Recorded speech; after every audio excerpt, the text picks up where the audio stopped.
On Coin 6 tonight, we are learning Oregon Governor Kate Brown released 3 inmates early. All were convicted in separate killings as juveniles. And our Coin 6 investigator Dan Tilkin joins us with what he's learned about this decision. And Dan, the interesting thing is this was all done very quietly. There was no announcement from the governor's office when she did this, and we're trying to figure out to what extent did prosecutors or victims' families get to weigh in on this.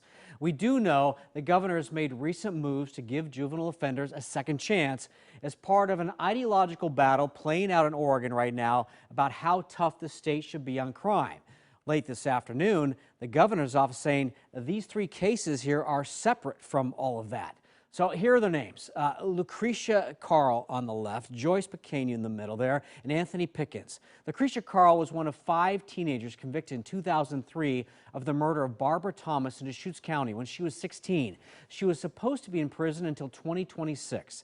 Now, Joyce Pequeno was 15 when surveillance video shows police surrounding the Salem home where she was arrested for manslaughter for helping kill a man in 2008. She's supposed to be locked up until 2029.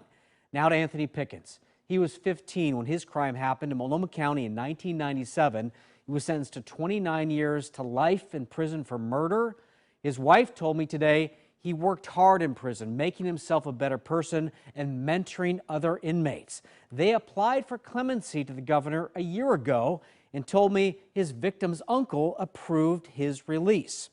So in recent weeks, we were told that dozens of inmates convicted as juveniles could begin applying for parole hearings starting this Saturday to get out early, and the soonest parole hearings would be in the spring.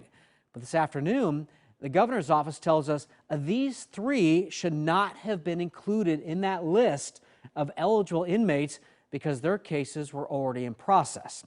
The governor's office says she granted clemency to the 3 in recognition of their extraordinary rehabilitation and after receiving input from prosecutors and victim family members. A lot to unpack here. Yeah, absolutely. And Dan, this is a story that you've been following for quite some time. And the thing is, Governor Brown made this major decision, but since then, I understand you've been trying to talk to her. She hasn't given any interviews about these early releases. She's given no interviews to anybody. We've been asking for weeks. And whether it's right or wrong, that's neither here nor there. But we believe when somebody makes a sweeping change to criminal justice policy, they should be willing to answer questions on the record to the public and explain themselves.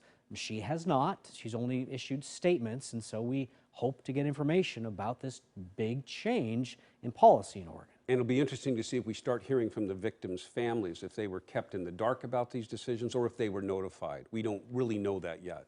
And dozens of potential people that we would have to contact and potentially getting out early. Dan, thank you.